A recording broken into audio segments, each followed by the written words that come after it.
Welcome everyone again to the Heartbreak Heel Turn. This is your good-looking and gracious host, Heartbreak. We have a lot to talk about in a very short amount of time, so we'll get to it. Well, first of all, I want to put a little thing out there. I know people were, I got a couple of emails asking me if my name was Heartbreak, and for all intents and purposes, yes, it is. If you want to be professional, Earth is not for the taking. you can call me Dr. Heartbreak. But Heartbreak would suffice. So calling me that, there's nothing wrong with that at all. But Dr. Heartbreak, if you want to be professional, that's my full name. So Dr. Heartbreak wants to prescribe his WWE medicine for you all. Money in the Bank 2016. Just ended. It didn't just end, but I had to watch it over a little bit because there were some matches that didn't get my attention, and I felt like I wouldn't give them a fair review if I didn't watch them over again. And the NBA Finals were on as well. Congrats to the Cleveland Cavaliers. Even though I have my reservations on the NBA right now. LeBron. They still had to work hard to do what they did, regardless of what I think. So, congratulations to them. But let's get back into the wrestling. First match. Well, first of all, let's talk about the fact that we have a new world champion, new WWE World Heavyweight Champion, and it's someone that going into the night I don't think anyone was expecting at all. And it's Dean Ambrose. Yes, I did not stutter or say that wrong. It is Dean Ambrose. It was Seth Rollins, and I think this night's going to be legendary for the fact that it'll probably be the only night in the history of WWE where all three Shield members were world champions in the same night. I don't think that's ever going to happen again. It's going to be pretty cool to see what goes on with these storylines after. But as of right now, we know Dean Ambrose is the world champion. I was watching a couple of the videos that WWE put up on YouTube, and it seems like he's very content with his win. Even though he cashed in the Money in the Bank right at the end of the show, like everyone else, like I think Kane did that in 2010. He was the only other one to do that right on the same show. So quite impressive. But if we want to start with the beginning of the card, we can talk about the kickoff show. And I'm going to breeze by the kickoff show because I feel like I was bamboozled because I had expected to see Baron Corbin and Dolph Ziggler in the kickoff show, as well as Apollo Crews and Sheamus. But they decided to change it last minute and give us the Golden Truth versus Breezango and the Lucha Dragons against the Dudley Boys. These two matches, if you had watched the Raw pre-show and things like that, you would have seen the Golden Truth, what they did to Breezango, and the reason why they are sunburnt. If you didn't understand that whole thing, they probably showed a promo showing why that happened in the first place, because they always do that. They always show us things that we've already seen before. But in this case, I actually didn't see it, so it at least made me understand why they were all peeling and stuff like that. But again, nonetheless, no one really cared about the match. But it's a fun storyline. It's not really a storyline for you to care about. It's more for you to enjoy the entertainment factor of it. Excuse me. But the Golden Truth did end up getting the win. Goldust hit his final cut, and which is actually a pretty cool finisher. I would love to see him teach that finisher to a young up-and-comer and see what they do with that, because that'd be pretty cool to see. The next match is the Lucha Dragons against the Dudley Boys. Again, this match was just, a throw-in. It wasn't really much of a big deal. The Lucha Dragons got the victory because Devon accidentally clotheslined Bubba Ray, and that was enough for the Lucha Dragons to get their finishers in. Enough of a distraction for them to get their finishers in to end the match. So that's how that went. The kickoff show wasn't very memorable. There was a quick promo between Sami Zayn and Cesaro about the Money in the Bank ladder match. But, if you miss the whole kickoff show, you're not missing much, which is how it should be.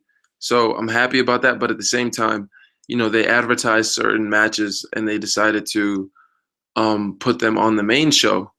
And it's interesting to me because I feel like, I guess the main show didn't have enough angst or maybe it wasn't filling up enough time when they got the final times in. They realized they were way behind time, so they had to put those matches into the main card. And I had a problem. I have a problem with the fact that they advertised them to be on the kickoff show, but at the same time, they used a lot of time on Raw and on SmackDown to further these two matches, talking about Apollo Crews and Sheamus and Baron Corbin and Dolph Ziggler. They used a lot of time to advertise those matches, so I understand why they put that on the main show, because those guys do deserve to be on it. They worked hard these last 4 weeks to get their storyline over with the crowd, or as best as they could. Not to say that they succeeded, but So we go into the first match of the actual show, the actual Money in the Bank pay-per-view. The tag team champions, the New Day, against in a fatal four-way tag team match, in a four corners tag team match, which I'm a very big fan of, against the Club, Luke Gallows and Carl Anderson, the Vaudevillains, and Enzo Amore and Big Cass. This match was, I think we've been spoiled with four-way tag team matches before. When I can look back and think about the one at WrestleMania a couple years ago between the New Day, Tyson Kidd and Cesaro, the Usos, and the Los Matadores. Those matches had great spots. Everyone was crisp and clean, and everything was on. And this match was just, the first couple matches, honestly, in this pay-per-view were very underwhelming to me. I think also with the fact that I guessed just about every match wrong on my prediction show. I guessed just about all of them wrong. And but I don't really get salty about those kind of things when I guess wrong. They're predictions. They're not like, I'm not betting on anything. But it was just weird to see the New Day retain the titles, because I figured they would be the guys to come in during SummerSlam and to try to take what they did and build towards a big babyface win at SummerSlam, trying to be the overcoming babyfaces. But I guess that's not the route they want to go for SummerSlam as far as the tag team champions are concerned. Maybe they're setting up for a big heel victory at SummerSlam. You never know. That usually happens. But I figure SummerSlam's always the pay-per-view where they try to get as many baby faces over as possible, because in the middle of the year you want to get as many people watching as they can. The biggest show of the summer, as they say. So, but they won. It's okay. I had picked Carl Anderson and Luke Gallows.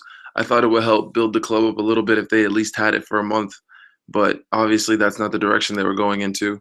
And another thing about this match, it was very spotty. Like there were little botches here and there. It was a very good match, but the little botches here and there just kind of took me out of the moment of the match, and I didn't get to enjoy it as much, towards the finish because of that. So, but other than the couple botches, it was a very fine match for a four corners tag team match. I think the inexperience, the youth that you have in this match kind of showed why, sometimes, having experience and having the veterans, even though we get sick and tired of seeing them, they do things well, unlike, some young rookies who might not know exactly what they're doing in a match like a four corners match. So at one point there was a spot where Biggie had picked up if I believe Carl Anderson for a finisher, and Doc Gallows just stands there and looks like he wasn't even supposed to be there in the first place, but he's there, and he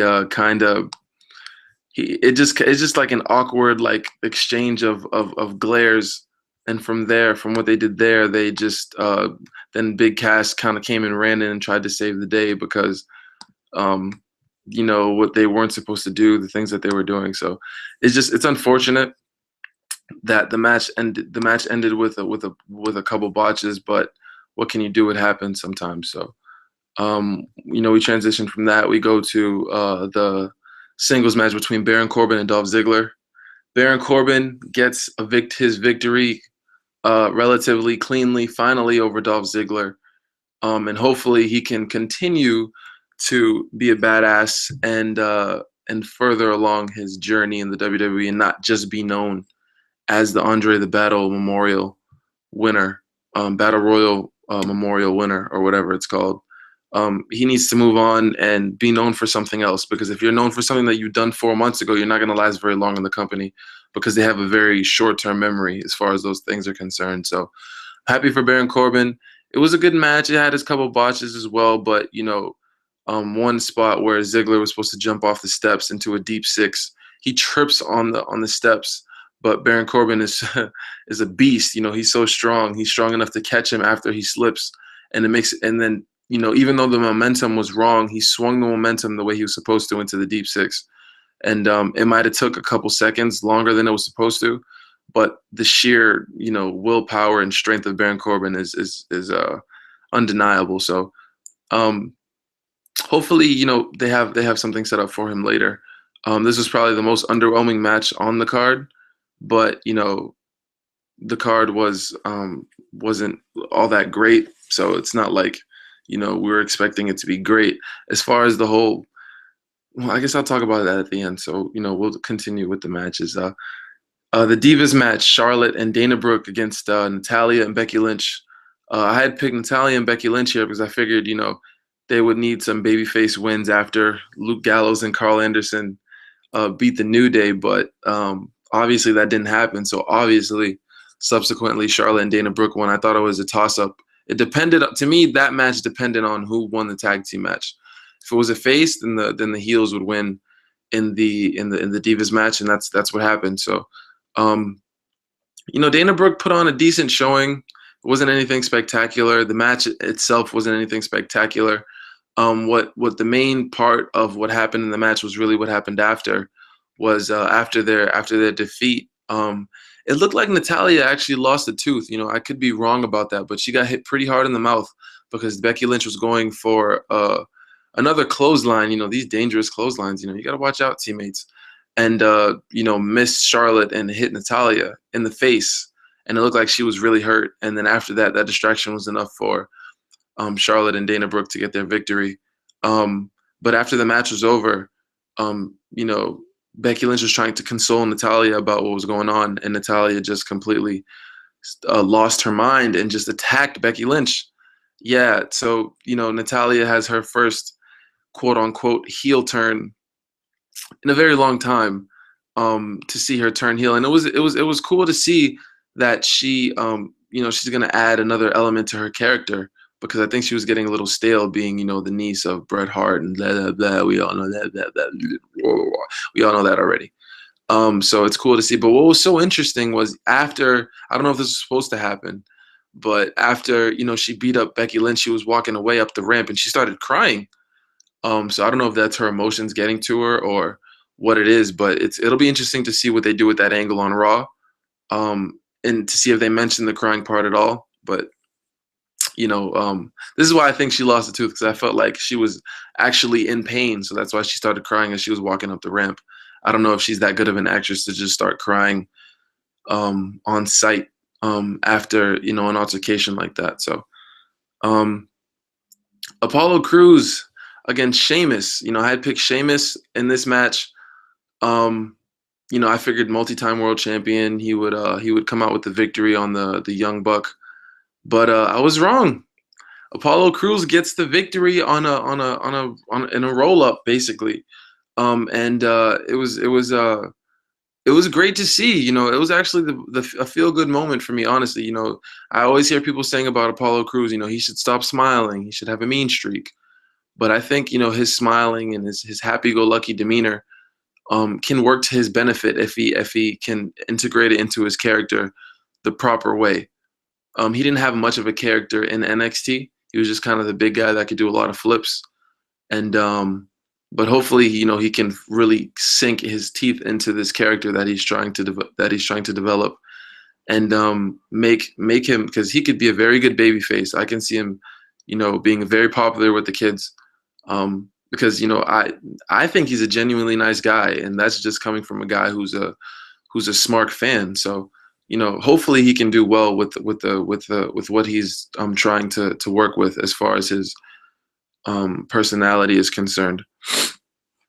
I think it's great that he got the victory. I don't know. I don't think that the feud is over, per se, but it's good to see Apollo Crews at least get the first win. Um, the next match was very interesting. The match between the two icons, the match that people thought they would never see, AJ Styles against John Cena.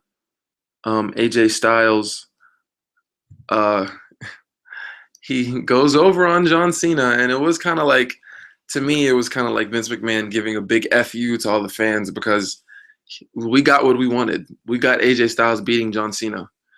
It's just that we didn't get it in the way that we wanted. So unfortunately, it doesn't feel as sweet that he did get the victory because the club ended up coming out anyway. After the John Cena gave an AA to or an FU to AJ Styles. They knocked out the ref by accident while doing that whole spot, and once that happened, the club came out and gave their magic killer finisher to John Cena and put him out for the rest of the time. And it's interesting because they put him out and the ref still had to crawl back in the ring, which was a good 10 seconds, but yet they still gave him the 3 count, which is something you never see from Big Match John. But it happened, and AJ Styles got the pin. And watching a video on the WWE website on YouTube, AJ Styles after the match, he was very content with the win. He was actually very happy. They were going to go out and get drinks after the match, after the post match interview. That's what they were saying. So obviously, AJ Styles isn't mad about what happened at all. Matter of fact, he's really happy that he got this victory, regardless of how it turned down. So we know that this feud isn't over because they're not ever gonna have Cena lose a feud like that and then just forget about it. We know this is gonna go a long time. It's probably gonna go through Battleground into SummerSlam, and we're probably not gonna see AJ Styles win another match between those two, unfortunately. So enjoy the win. And I'm saying this to all the fans: enjoy this victory that AJ Styles got, whether you like the way he got it or not. Even though it felt like shit that he got the win the way he did, and that was the point. That was the point. Vince could never put over a guy from TNA that was the face of TNA over the guy that was the face of his own company cleanly in a match. That was never going to happen. So, enjoy the win while we have it. Because we're not going to really see AJ Styles beating John Cena anytime soon in a singles match, maybe ever again. So enjoy it. So next up after that match was the Money in the Bank ladder match, which was the match, which, well, it set up the match of the night basically. The Money in the Bank, obviously the 6 men. I thought there was going to be a 7th man that came in. I was wrong about that as well. I was also wrong about AJ Styles and Cena. I thought Cena was going to get the victory there. I was just wrong about everything tonight, but it's fine. I thought Kevin Owens would win this match as well. There's another thing I'm wrong about. Dean Ambrose ends up getting the Money in the Bank ladder match and gets the briefcase. It was cool to see the spots that they tried to come up with. Again, I feel like we were spoiled with these ladder matches because at WrestleMania, the one at WrestleMania was just absolutely amazing. And when we get we've been getting, and it wasn't just the one at WrestleMania. The last couple multi-man ladder matches have been very good.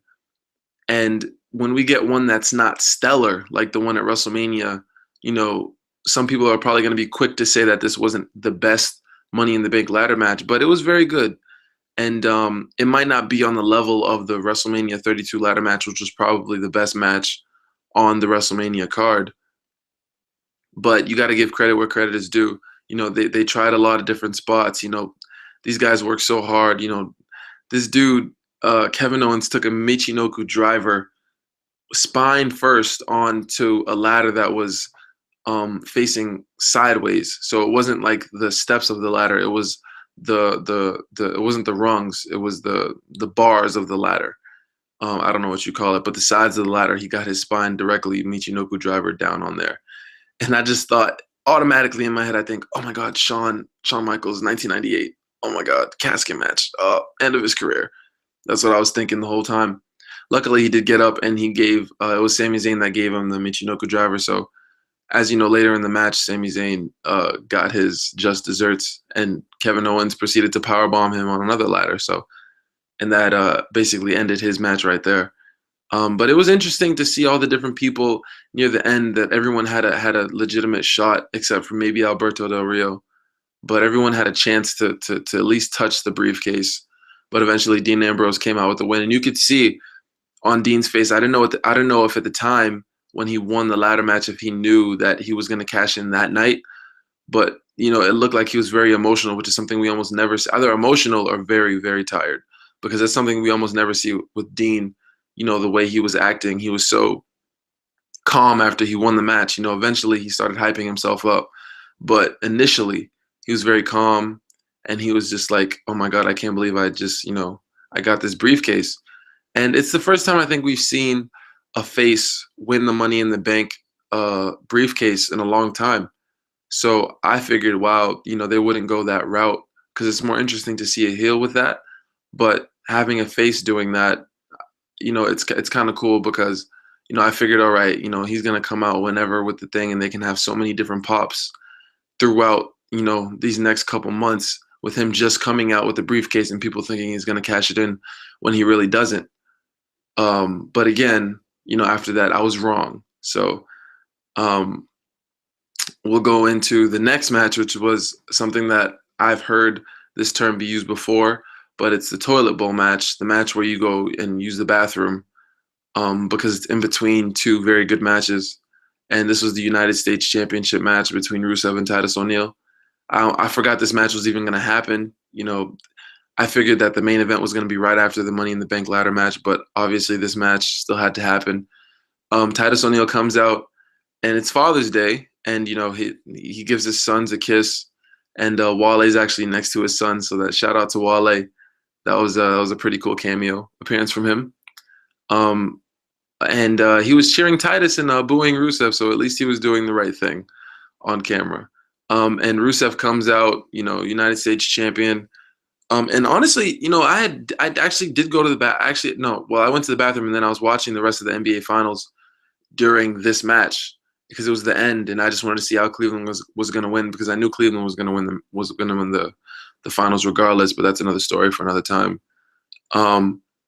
But so when I had to watch it over again, Rusev and Titus O'Neil, it was actually a very good match. It started out very good.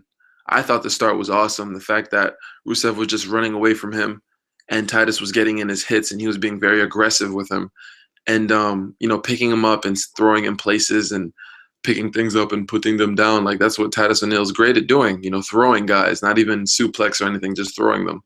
So I thought that was cool. Rusev got his offense in. It was, honestly, I think it was a very good match. I think that it's worth, if you did skip it, it's worth going back and watching, because it was probably the best. No, I'm not gonna say that.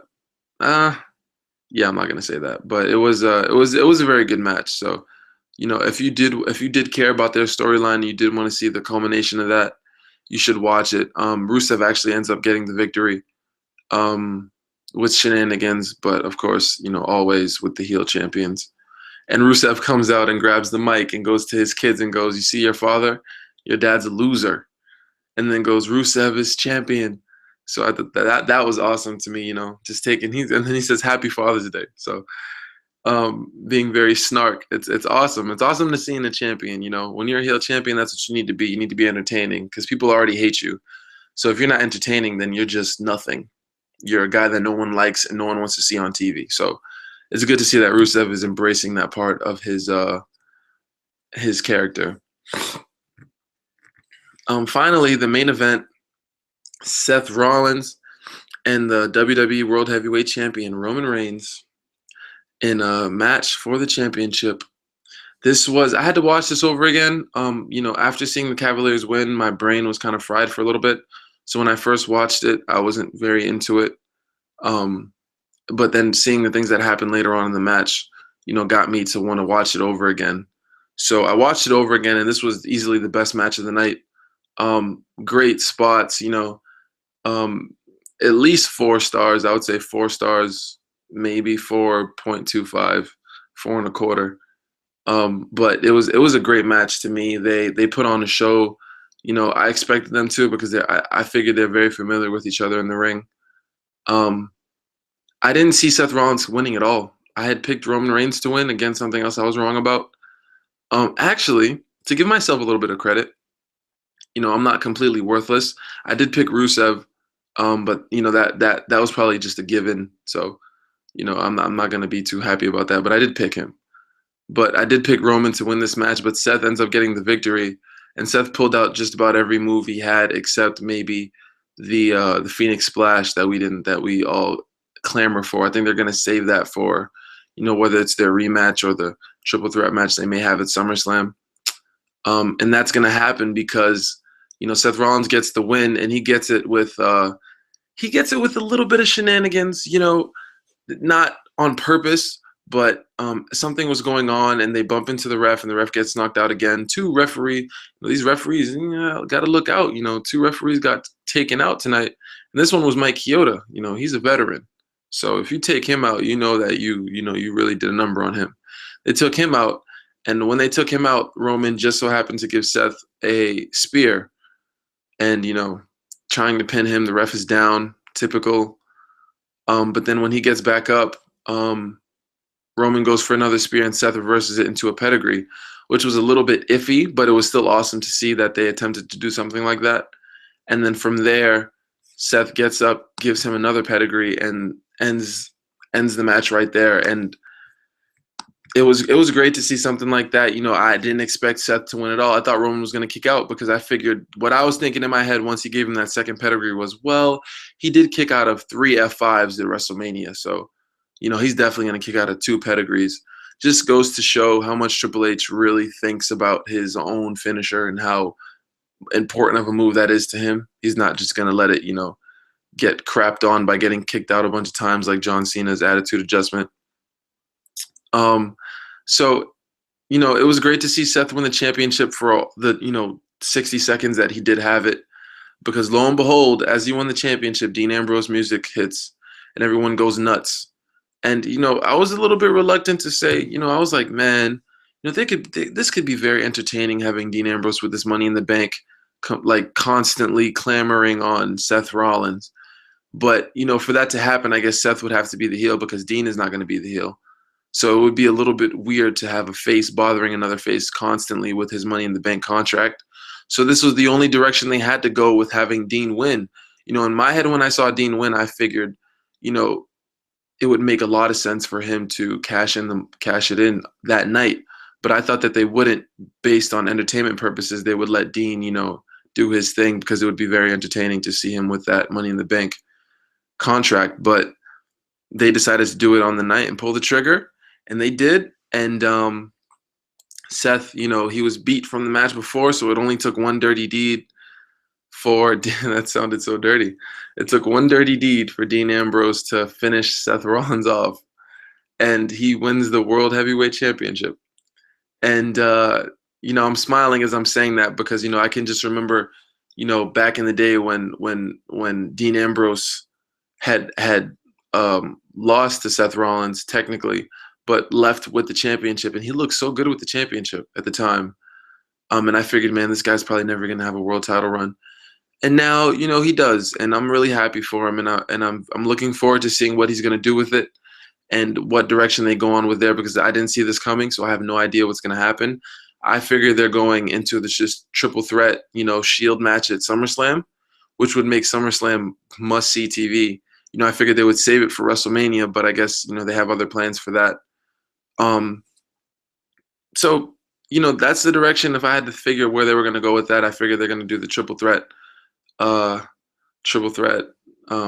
Shield match for the world title. So, it's going to be cool to see what happens with Roman and Seth, and to see if Roman still has that sparkle without the championship now that he's not champion anymore, to see, how Seth reacts to what happened, because he just kind of got Seth Rollins to himself. It wasn't at WrestleMania, but, he did win the championship, and it was a big deal for him. So it's gonna be fun to see the dynamic that happens between these 3 guys. One more thing I want to mention before, I go off the air. It was first of all, thank you guys for watching. I appreciate it. You know, I know it's late. I figured I'd do this video before people wake up in the morning, so that when they do, they can see it and have my opinion ready and waiting for them while they're eating breakfast. So, you know, there's my little gift to you guys.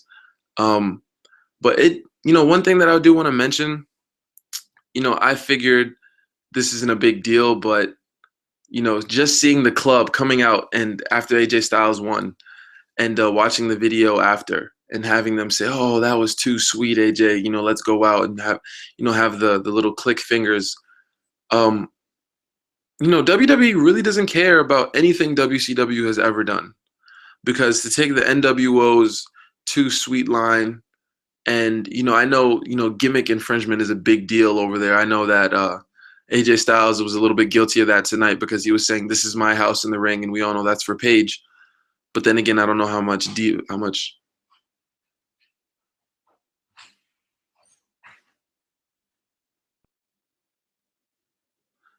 I don't know how much. Sorry guys, it's a live show and something weird just happened. So, but I don't know how much clout. I don't know how much pull a diva has in the locker room. So I don't think it's gonna be a big deal that he was saying, "This is my house." But for them to be saying "too sweet" and just doing everything that the NWO was doing, Kevin Nash, Razor Ramon, I figured, I'm like, wow, they'll just take anything from WCW and act like it never happened and just use it for their own. If that was their own creation, they would never do something like that. And because it was made in WCW, they figured the gimmick is brand new and that anybody can do it, regardless of the history behind it. So it's cool to see them doing that, but just to think like, this was actually one of the biggest factions, if not the biggest faction of in wrestling history, and they're just taking their gimmick and using it for whatever. I don't think it's right, but it's entertainment, so what can you do? Sports entertainment, guys. Thank you for listening again. This is the Heartbreak Heel Turn. Dr. Heartbreak has some prescriptions to write, so he'll see you very soon, probably for a Raw review. I appreciate the listeners again. If you want to email me at heartbreak@post.com. That's heartbreak@post.com. I appreciate you guys listening. And this is the Heartbreak Heel Turn again, and we'll see you soon.